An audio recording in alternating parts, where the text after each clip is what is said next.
Good morning. My name's John Thompson. I'm one of the board members here at Parkview School District. I'm here with Dave Reilly today. He's in charge of our buildings and grounds, has a lot of involvement in everything that happens with our facilities. And so we're just going to take some time today and talk to him about things that we've included in the referendum, why we think they're important, maybe what some of the impact's been in the past, because we haven't had some of the dollars that we needed to really maintain our facilities as well as we should have. And so, Dave, first question for you is, when the last referendum failed, what impact did that have on like buildings and grounds, maintenance, custodial staff? It had a huge impact. We cut staff. We used to have 3 maintenance people. We did not fill a maintenance spot, and we decided to go with 1 maintenance person and me, myself, being a working director of buildings and grounds. So currently, it's just me and 1 other person. So that affects the whole department. It affects our preventive maintenance program because literally we just don't have time to do a lot of it. And when you don't do the PM programs, that just means you're going to pay later. Doing PMs, you either pay now or you pay later, and it usually costs more to pay later when you don't catch things. And that, to me, is a huge impact on this department. Me and the other maintenance person, we were taking care of the grounds last fall. We were mowing because we didn't have a grounds person, and that takes us away from building issues. Our custodial staff, they're strapped. We could use another custodian. Especially what we've seen this year is when sickness goes through the schools, and we're no different than the kids. We get sick. There were some days and weeks where we were 3 custodians short, and so we look for help from teachers and whoever can help do cleaning in the rooms. And when you're that short, things don't get done. Like rooms may not get sanitized that night, and especially if there's events going on, basketball games, wrestling, we set up, we tear down, and when you don't have the staff, it's frustrating. We don't have any subs to call. So our department has, it's been a rough year. We're busy, we're kind of stressed. We're just trying to keep up. We're basically putting out fires as far as maintenance goes. It's frustrating not being able to do the PM programs. It's frustrating. Last fall, we were down to 1 lawnmower, and it was 25 years old, and we can't get parts for it anymore. We couldn't get parts. And when you look at the grass, we have 22 acres we mow, and we don't have the equipment to do it, or the staff. And it's every day it's something else that comes up, and we're trying to catch up. So a huge impact on this department. Not being able to look toward the future of, boy, we need to crack seal and seal the asphalt at the elementary. Well, we don't have the money to do it. So seeing things deteriorate and not being able to keep up is frustrating for everybody, but especially for a guy like me that, that's what I'm here to do. And when you don't have the money to do things, yeah, it's tough. Yeah, I know in our building and grounds meeting the other night, we were talking about how we have a large budget, but that goes to a lot of expenses like utilities and things like that. And we had like a total amount of about $21,000 to spend on repairing things or replacing things. And so that's been a challenge for us. And it costs a lot of money to replace anything. Just an example, our HVAC systems, if we have a compressor go bad on one of our air conditioning units on our roof, that can cost $10,000, believe it or not. It's not like at home, where it costs $400. Yeah. We could lose refrigerant in one of our systems. That could cost $6,000. So every time I call a mechanical company to come and fix something, it sends a shiver down my spine because I know what it's going to cost. Yeah. And I think what the district needs to think of and what people need to think of is, our last referendum was when, in 2015. And that's when 90% of this equipment was installed.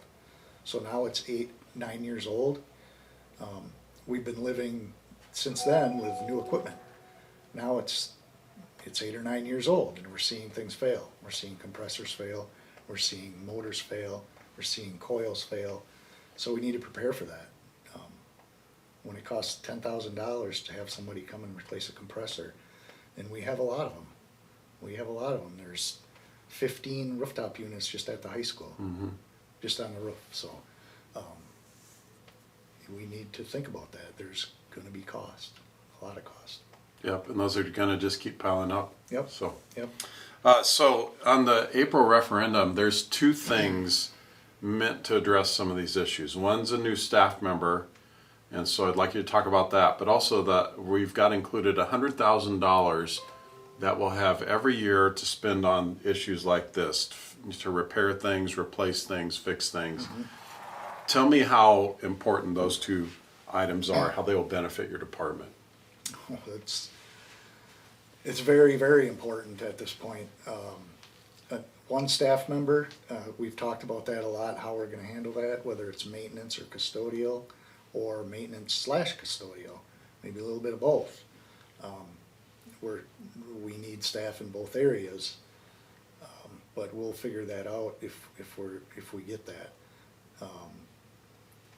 Then maybe we could get back into our PM program. Dave Reilly, do you have a radio? Sorry.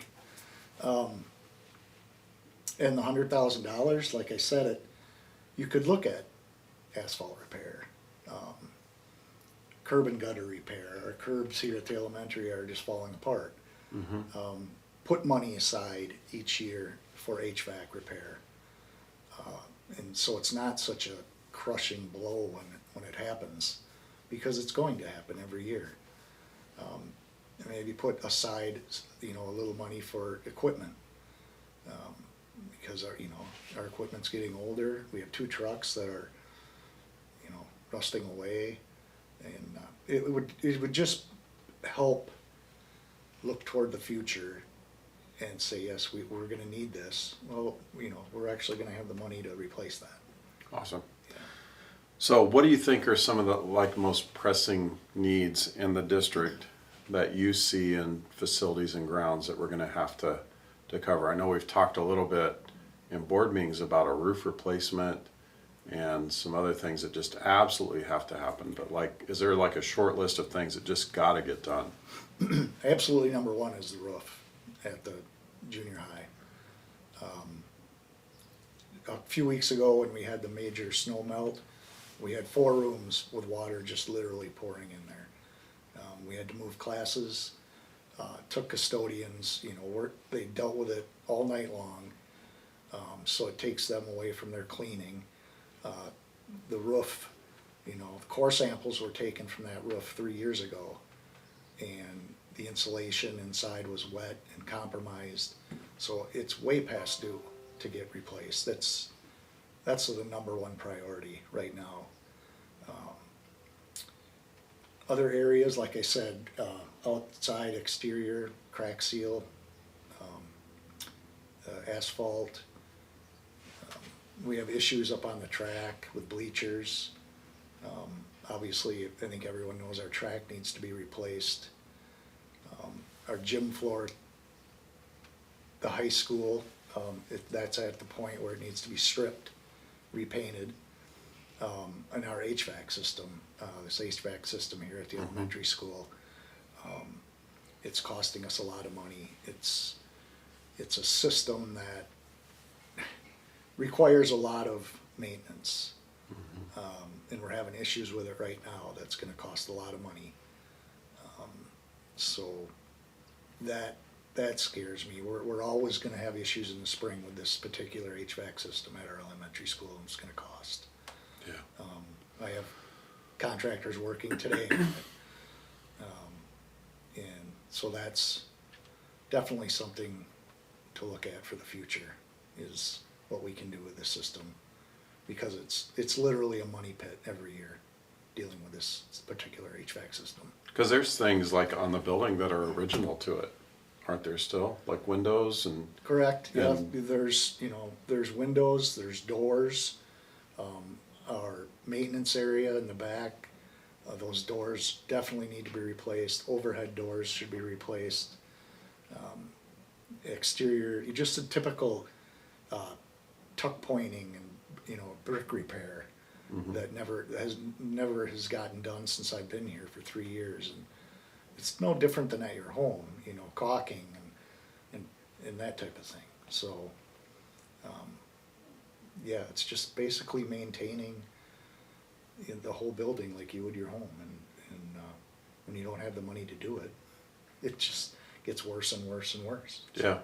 Yeah, and that takes money. When any of us do that at our house, it takes money to do that here. Exactly, and you want to budget for it, and in today's age, even at home, when you get a bill from something, you're shocked at how much Yeah. it costs nowadays.